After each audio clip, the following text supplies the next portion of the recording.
감사합니다. 이 저녁에 대타로 나오게 됐습니다.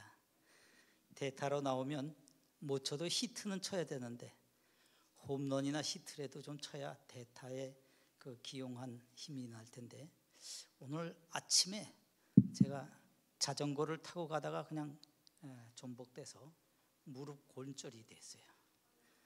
오늘 저녁 때 설교를 해야 되는데 병원에 가서 이제 치료를 하고 오는데 신체적인 컨디션이 별로 안 좋아서 히트도 못 낼 것 같다는 생각이 들어서 걱정이 됩니다. 원래 목사님이 설교 부탁을 할 때 저는 조용히 있겠다고 여러 차례 고사를 했는데 끝까지 부탁을 하시는 바람에 수락을 해놓고 보니까 이렇게 걱정이 되더라고요. 그래도 아마 목사님이 저한테 이렇게 강단을 맡기신 거는 신학적인 배경이 같기 때문에 그랬지 않나 이런 생각이 듭니다. 저는 78년도에 총신대를 들어갔습니다. 그래서 78년부터 교육전도사로 강단을 서서 2023년도에 은퇴를 했습니다. 정년 은퇴를 하고 나니까 이제 강단을 내려오게 됐죠. 제가 섬기던 교회는 방배동 동산교회인데 후임을 모셔놓고 멀리 떠나왔습니다. 신임 목사님이 떠나시면 어떡하냐고 함께 했으면 좋겠다고, 원로 목사님으로 추대를 할 테니까 같이 하자고 간곡히 부탁하는 것을, 아니다, 내가 교회 사정을 잘 아는데 뭐 그렇게 큰 교회도 아닌데 원로 목사로 앉아서 있으면 불편할 테니까 깔끔하게 정리하고 떠나왔습니다. 그래서 제가 한 2년 정도 지났는데 막상 떠나오고 나니까 주일날 됐는데 갈 교회가 없어졌어요. 제가 전도사 생활 때 처음 주일날 가방 들고 나왔는데 갈 데가 없어서 막막했던 때가 있었습니다. 그때는 80년대 초인데 총신대가 사건이 일어나서 굉장히 시끄러웠습니다. 재단하고 학교하고. 그래서 신대원에 계신 박윤선 박사님을 비롯해서 그 많은 분들이 학교를 떠나시게 됐어요. 근데 그때 이제 저는 신대원으로 올라가야 될 처지인데 너무 막막했습니다. 그래서 할 수 없이 이제 교수님들이 세운 학교로 따라가 나갔습니다. 뭐냐면 신대원 올라가 봐야 그때는 김희보 목사님하고 차영배 교수님 둘밖에 없어요. 뭘 배우겠습니까? 그래서 따라 나갔습니다.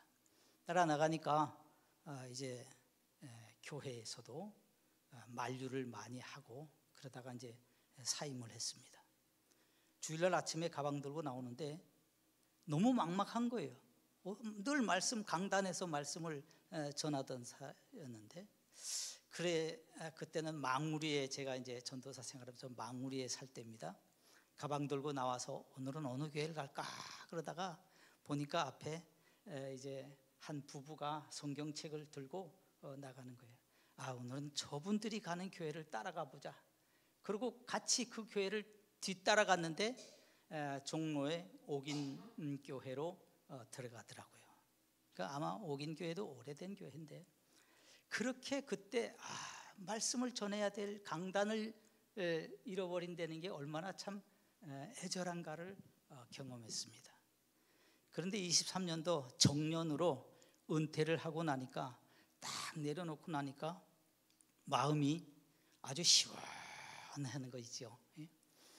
은퇴한 동료들 모여서 이야기하다 보면 제일 안타까운 게 설교를 못해서, 그게 제일 힘들다는 거예요, 견디기가. 근데 저는 뭐 그렇게 설교를 잘하는 사람이 아니라서 그런지 무거운 짐 내려놓은 것 같고, 그래서 아주 편안하더라고요. 그래서 교회 순례를 여러 차례 하는 가운데 이제 여기 목양교회였어요 옛날에. 이 교회 보니까 완전히 그냥 북치고 막 그러면서 막 싸우고 그러는 게 있더라고요. 그 순회하다가 이제 여기 왔는데 마침 임시 목사님이 오셔서 또 새로운 목사님을 모신다고. 그래서 몇 주 나오다 보니까 새로 오신 목사님이 말씀 코드가 참 마음에 들었어요. 그래서 교단 배경이 다름에도 불구하고 제 소속된 교단은 은평교회 길동 은평교회가 제일 이 근방에서 제일 큰 교회입니다. 거기에 가보니까 너무 크니까 제 정서가 안 맞는 거예요. 그래서 주변 가까운 교회들 돌다가 여기 이제 저는 여기 교회에 들어와서 예배 생활하고 아내는 여보 이렇게 돌아다니는 거 불편하니까 정착을 해야 되는데 그러면서 하다가 포에이마 교회라고 보성고등학교에서 교회 생활을 하는 데 나가시면서 거기 마음이 들었어요. 그럼 당신 거기 등록해라. 그래서 아내는 포에이마 교회에 등록하고 저는 아직 마음이 깔끔하게 정리가 안 돼서 그냥 이렇게 성도로 예배 생활을 하다가 목사님하고 카페에서 어떻게 얘기하다가 목사라는 거에 탄로가 났어요. 그래서 이제 이렇게 오늘날까지 오게 됐습니다. 하나님께서 이 저녁에 설교를 한 2년 동안 안 했는데 이거 어떻게 해야 되나 걱정이 되더라고요. 처음 시험 보는 것 같기도 하고 주님께서 은혜를 주시기를 바랍니다. 기도하고 시작하겠습니다. 하나님 아버지 감사합니다. 부족한 종에게 또한 말씀을 증거할 기회를 주셨으니 감사합니다. 이 저녁에 주의 성령께서 우리와 함께 하셔서 주의 말씀과 함께 교통하는 시간 되게 하옵소서.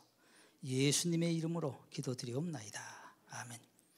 오늘 말씀은 유익한 일꾼에 대한 교훈을 생각해 보려고 합니다. 본문 말씀은 바울 사도가 로마 옥중에서 쓴 서신입니다.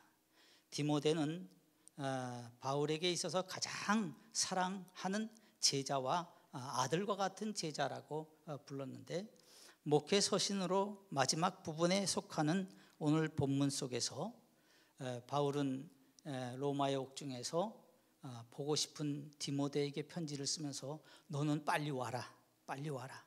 그리고 부탁을 하면서 여러 함께 했던 사람들의 안부를 묻는 것이 되겠습니다. 너는 어서 속히 내게로 와라. 왜냐하면 옥중에 갇혀 있는데 오는 사람은 아무도 없고 같이 함께하던 동역자들은 떠나가고 누가는 의사니까 누가 혼자 곁에 있었던 것 같습니다. 그런데 이제 죽을 날은 머지않아 차곡차곡 다가오고 있고 그러니까 심정이 굉장히 착잡했을 겁니다. 그러니까 너는 빨리 내게로 와라.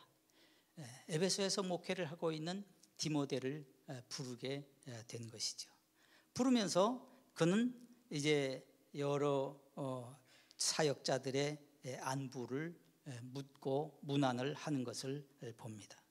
그래서 본문에는 바울 사도와 동참했던 사역자들의 이름들이 나오는 것을 보게 됩니다. 모두가 바울 사도의 사랑과 애정을 받으면서 함께 수고하고 고생했던 동역자들입니다. 그런데 이들 중에는 사도 사역에 끝까지 협조하고 충성한 인물이 있는가 하면 도중에 배반하고 사도를 떠나간 사람이 보입니다. 그가 누굽니까?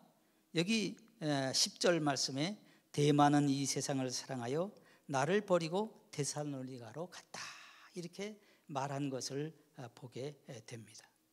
대만은 특히 바울 사도에게 있어서 유능한 동역자로 인정을 받았었습니다. 초창기에는 그가 열심 있는 일꾼으로 바울 사도의 인정을 받았고 그리고 바울 서신의 여러 부분들을 종합해 보면 그가 여러 해 동안 바울과 함께 사역하면서 이제 인정을 받았던 것으로 사료됩니다.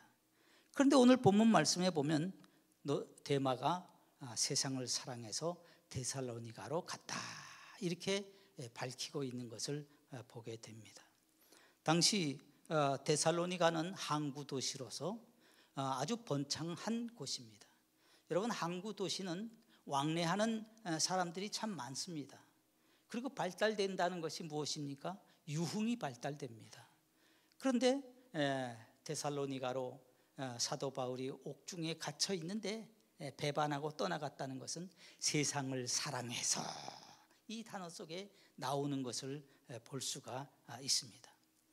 열심히 몇 해 동안 충성하면서 따르다가 사도가 옥에 투옥되니까 그만 세상을 사랑해서 데살로니가로 떠나가서 종래에는 배신자의 그런 트랙 속에 갇힌 것을 보게 되는 것입니다.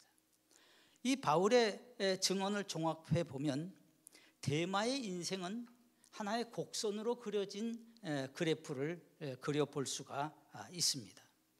빌레몬서 24절에 보면 나의 동역자 마가, 아리스다고, 데마, 누가가 문안하느니라 하면서 데마의 이름이 나오는 것을 보게 됩니다. 그리고 골로새서 4장 14절 말씀에 보면 사랑을 받는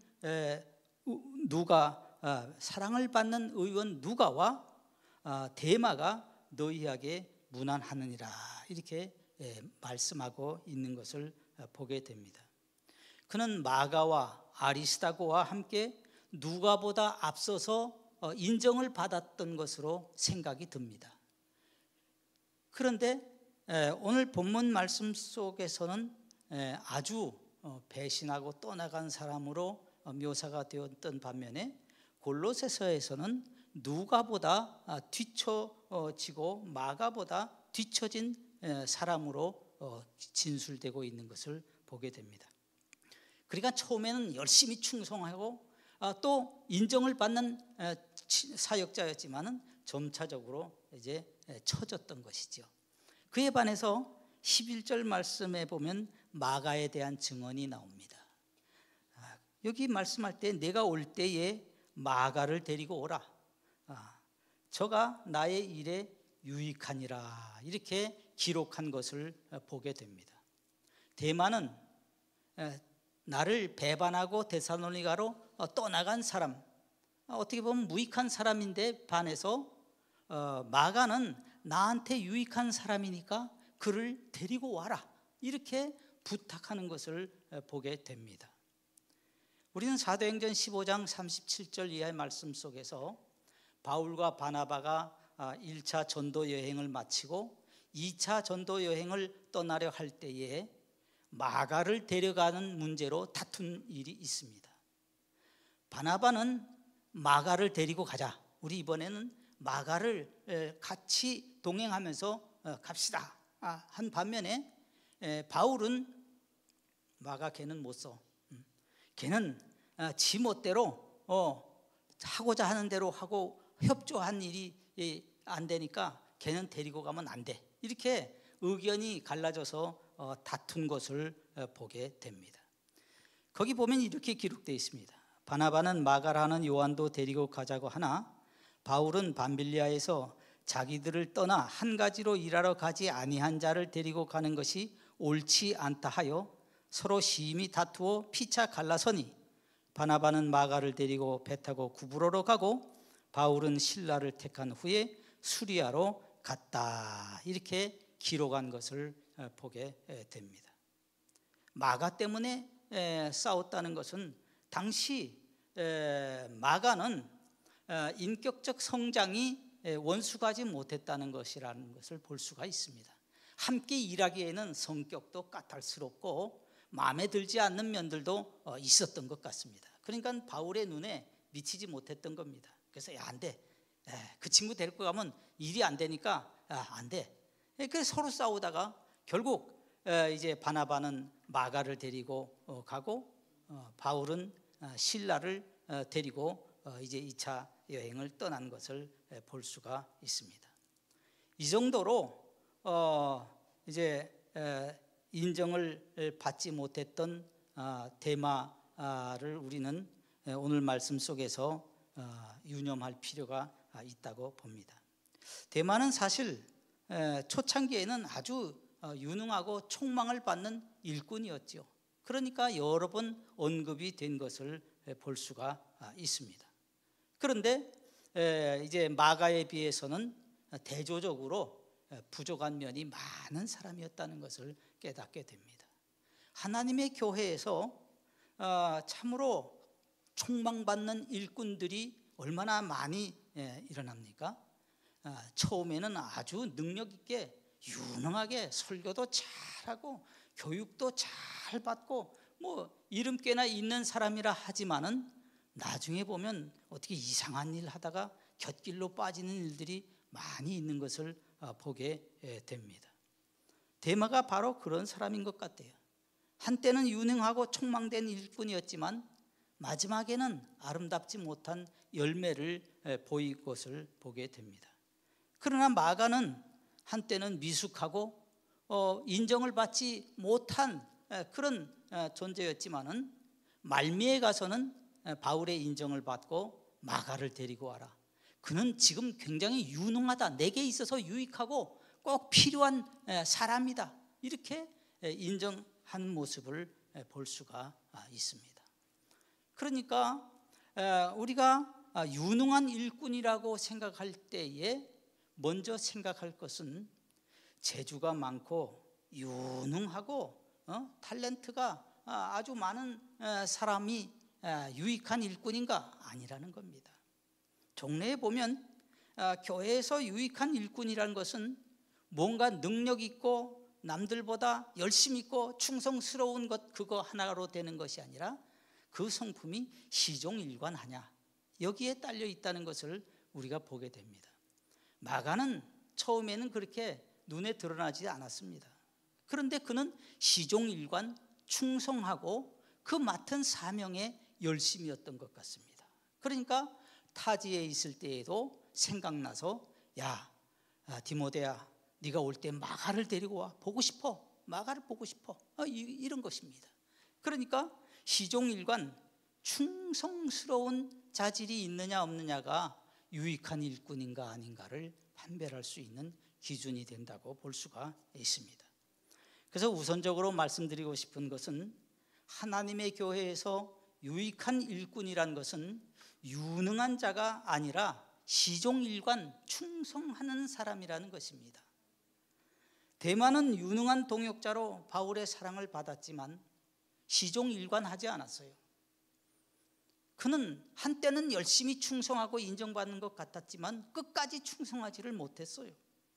세상을 버렸다가도 다시 세상을 주머니에 집어넣는 그런 삶을 살았다고 볼 수가 있습니다. 그래서 시종일관 충성하지 못하고 바울을 버리고 세상을 사랑해서 데살로니가로 떠나갔던 것입니다. 하나님의 교회에서 유능하고 재주 있는 사람들이 한순간 열심히 보이더니 어느 날 가보니까 앞만 찾아도 보이지 않는 일들이 많이 있지 않습니까? 그 사람 어디 갔어?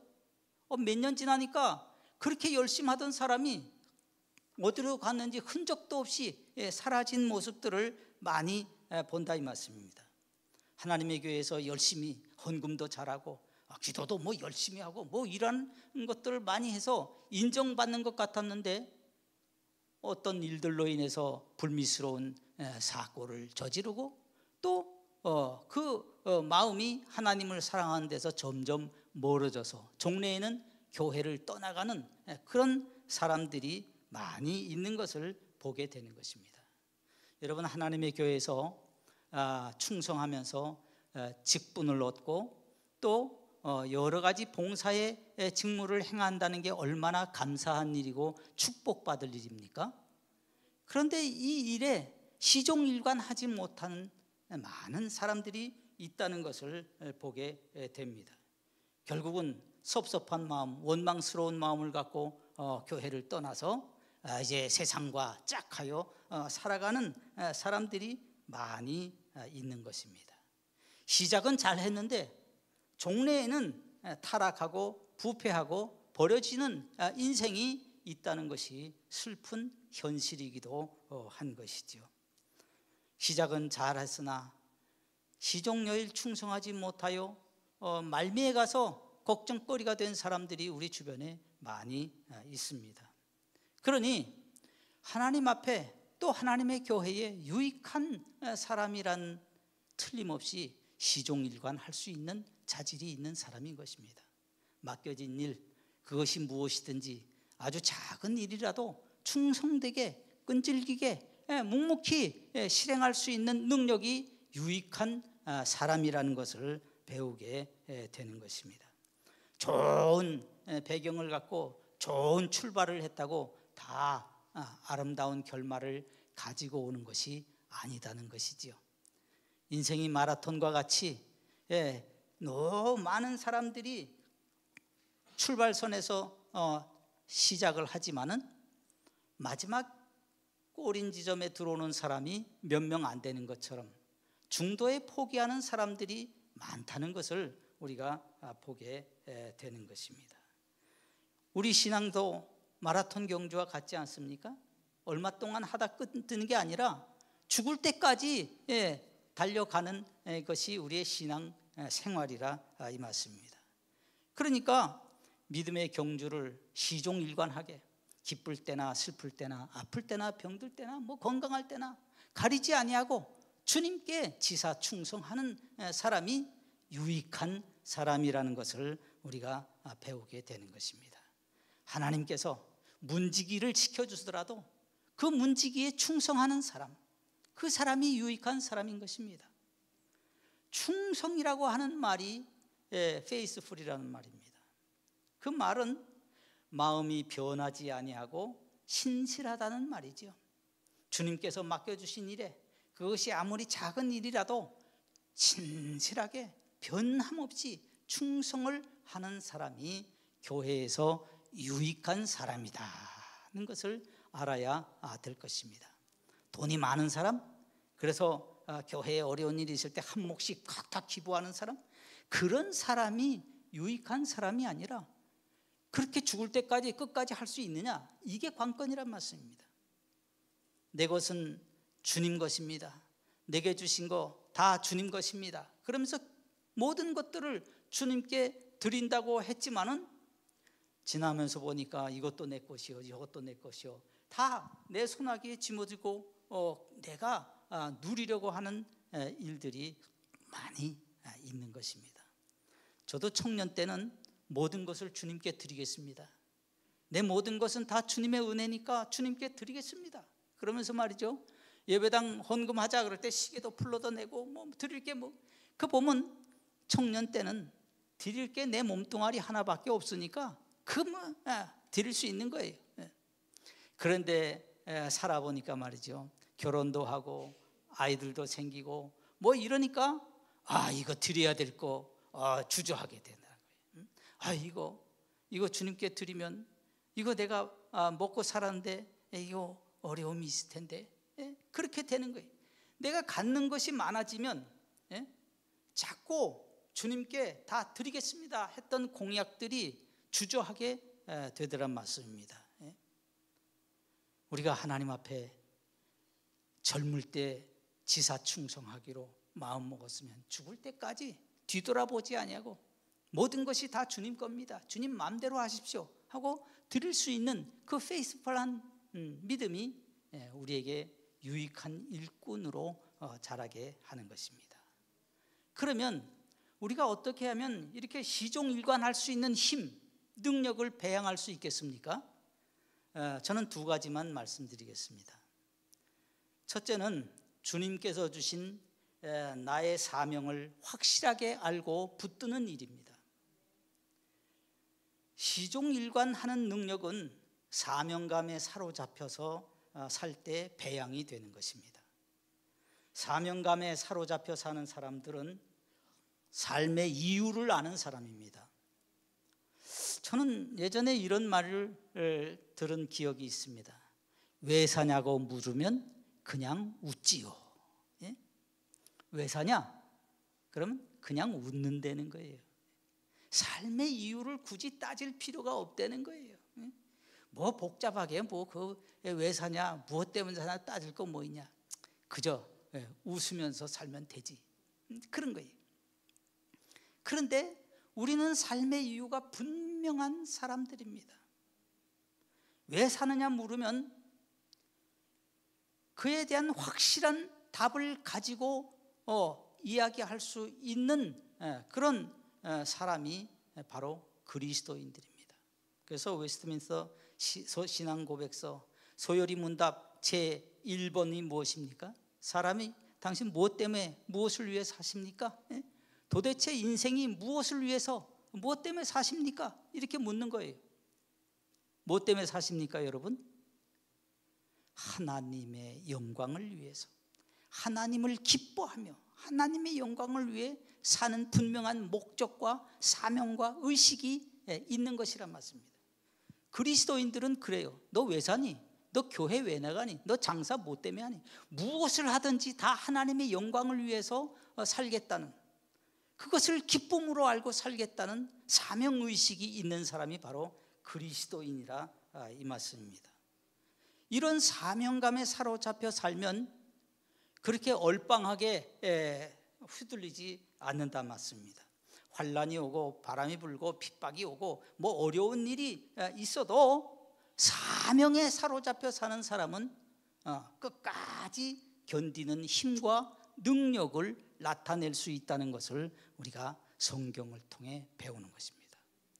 바울 사도는 사도행전 20장 24절에서 나의 달려갈 길과 주 예수께 받은 사명 곧 하나님의 은혜의 복음 증거하는 일을 마치려 하면은 나의 생명을 조금도 귀한 것으로 여기지 아니하노라, 이렇게 고백했어요. 사명을 확실하게 붙잡은 것이죠. 내가 왜 사는지, 무엇을 위해 존재하는지에 대한 확실한 사명을 붙잡고 있었기 때문에 흔들리지 않았다는 거예요. 시종일관할 수 있었다는 거예요. 네. 죽음과 위험이 내 앞에 있다 할지라도, 결박과 환란이 기다린다 할지라도 달려갈 수 있었다는 거예요. 여러분, 이것이 바로 시종일관할 수 있는 능력인 것입니다.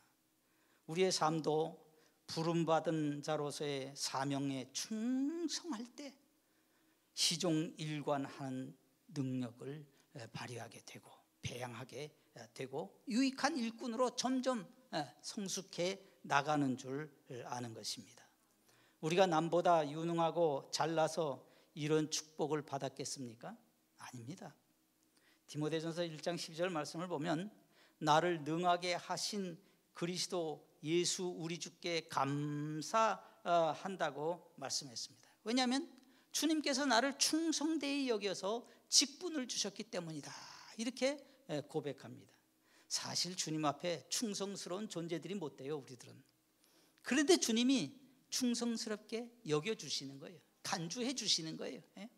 아, 그래, 잘했다, 그래, 인정해 주시면서 우리에게 그 작은 직분들을 충성할 때마다 더 큰 일들을 맡겨 주시는 것이라는 말씀입니다. 그러니까 무엇을 맡기셨든지 그것을 단단히 부여잡고 지사 충성하는 성품을 우리가 길러내야 될 것이란 말씀입니다.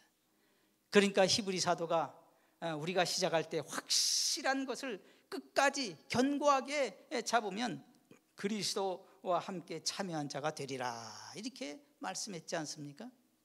우리 천국 가는 사람, 그리스도와 함께 천국에 갈 사람들은 이렇게 시종일관해야 되는 것이에요. 그저 아침 저녁으로 변덕을 부리고 자기 기분에 맞추어서 산다는 것이 신앙생활이 아니고 그저 종교생활로 치부되는 것뿐이란 말씀입니다. 두 번째는 사명자로서의 신앙 양심을 지키는 것입니다. 시종일관할 수 있는 능력을 배양하는 두 번째 비결은 내게 주신 사명자로서의 신앙 양심, 그 양심을 지키는 일입니다.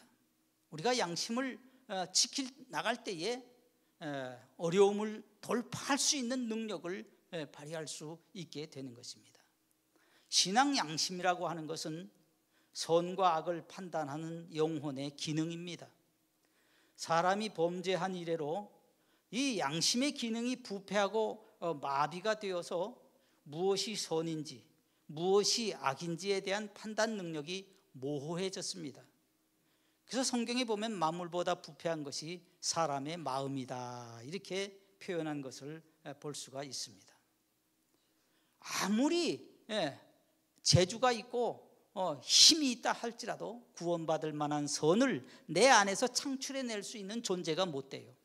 왜냐하면 우리는 다 부패한 자이기 때문에, 다 어그러져서 딴 길로 간 존재들이기 때문에 내 안에 선한 양심이 있지를 않다, 이 말씀입니다.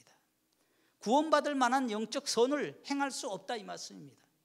그런데 그리스도께서 우리를 대신해서 죽으시고 피를 흘려서 우리를 구속해 주셨기 때문에 그 피로 말미암아 우리를 흠없게 우리의 양심을 회복시켜 주신 것을 보게 됩니다.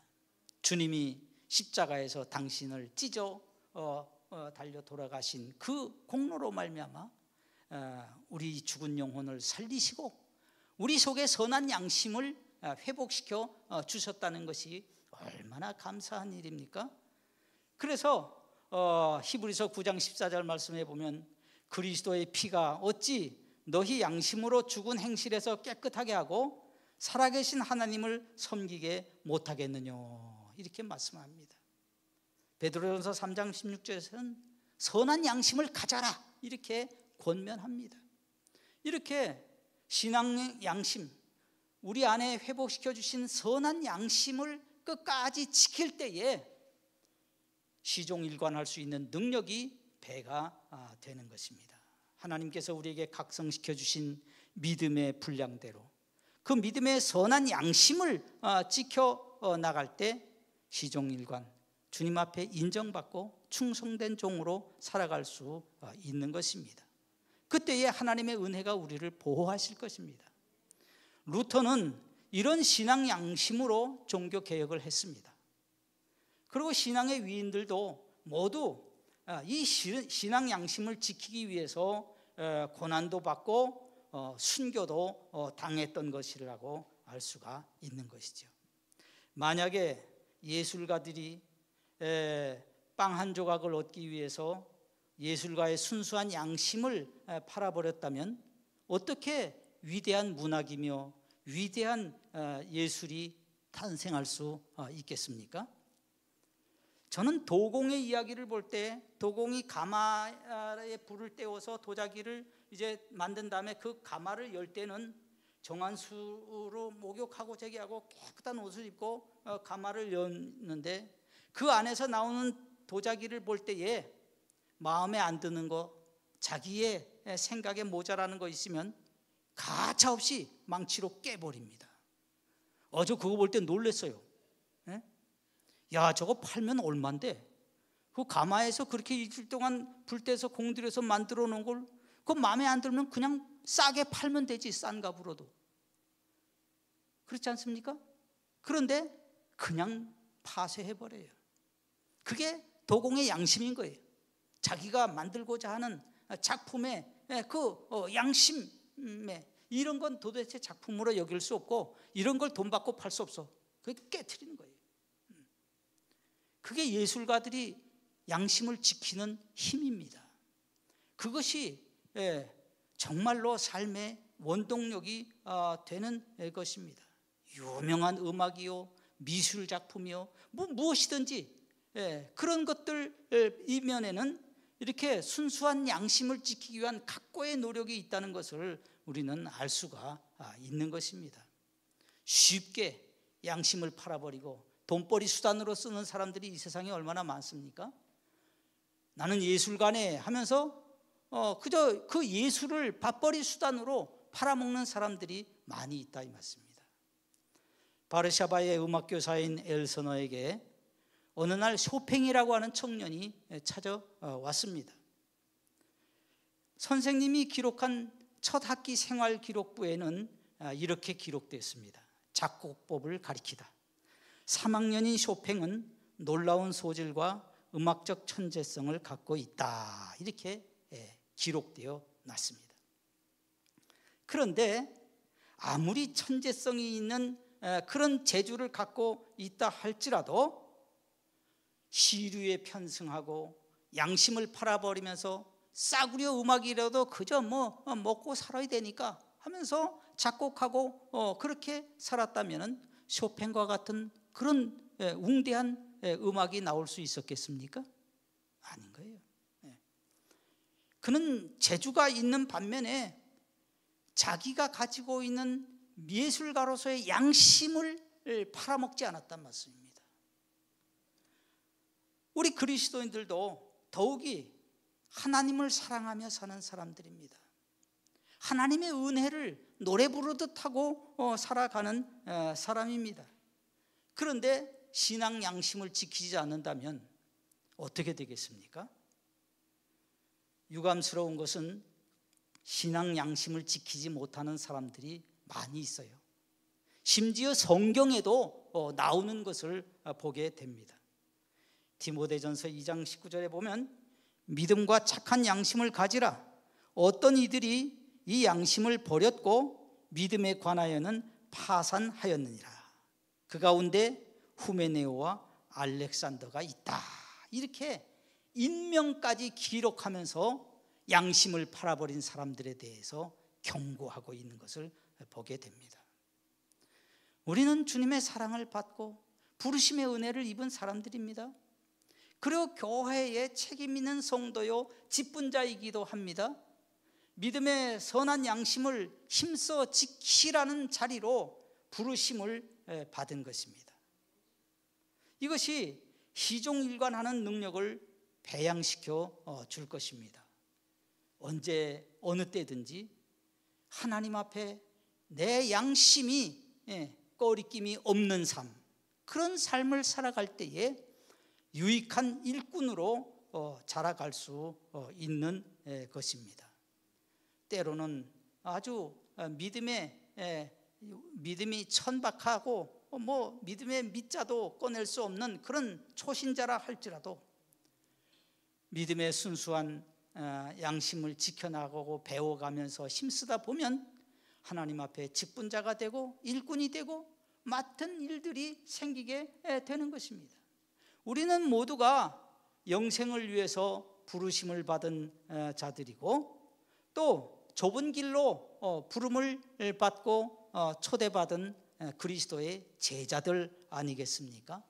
그러니 좁은 길로 들어가서 넓은 길로 가려고 생각하지 말고 좁은 길로 들어가서 계속 좁은 길로 천국까지 가는 게 신앙 생활이라는 것을 기억해야 될 것입니다. 그래서 기독도는 장망성을 떠나서 부르심을 받고 갈 때에 얼마나 많은 시련과 환난과 욕이 있어도 끝까지 천성을 향해서 달려간 것을 볼 수가 있지 않습니까? 오늘 우리는 어디에 와 있든지 내 신앙의 수준이 어느 위치에 있든지 그 자리에서 충성하며 변함없이 주님을 사랑하는 사람으로 인정받고 유익한 일꾼으로 남아야 될 줄 아는 것입니다. 하나님께서는 그런 자들에게 은혜 위에 은혜를 주실 것입니다. 오늘 복음의 능력을 맛보고 부르심의 은혜를 입은 자들이 어떻게 주님을 떠나겠습니까?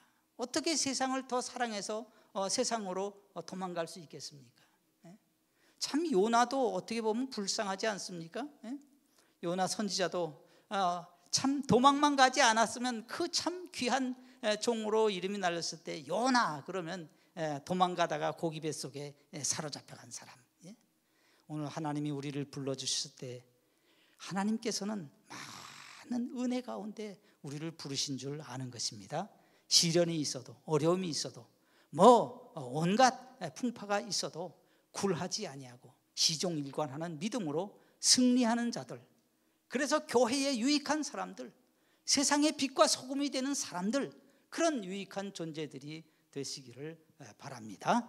기도하시겠습니다. 하나님 아버지, 이전에게 주님의 말씀을 함께 교통했습니다. 우리가 주님의 받은 은혜가 많은데 시종일관하지 못하고 참으로 하나님의 사랑을 배신할 때가 얼마나 많습니까?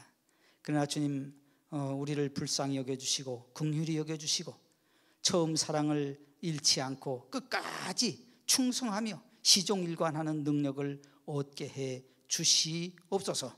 세상이 혼란하고 어두울수록 우리의 신앙 양심이 더욱 별과 같이 빛나는 삶을 살아갈 수 있도록 은혜를 주시옵소서. 예수님의 이름으로 기도드리옵나이다. 아멘.